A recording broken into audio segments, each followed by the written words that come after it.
Hello everyone, welcome to Sanmarga classes. ಪರಿಮಾಣಗಳ ಹೋಲಿಕೆ ಅಧ್ಯಾಯದ 16ನೇ ಪ್ರಶ್ನೆಯನ್ನ ಗಮನಿಸಿ.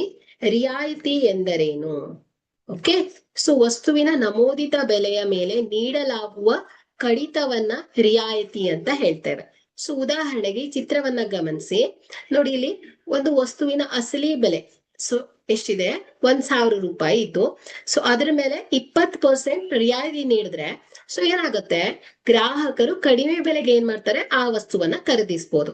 ಸೊ ಇದು ಒಂದು ರಿಯಾಯಿತಿಗೆ ಇರುವ ಉದಾಹರಣೆ ಆಗತ್ತೆ. Okay, thank you.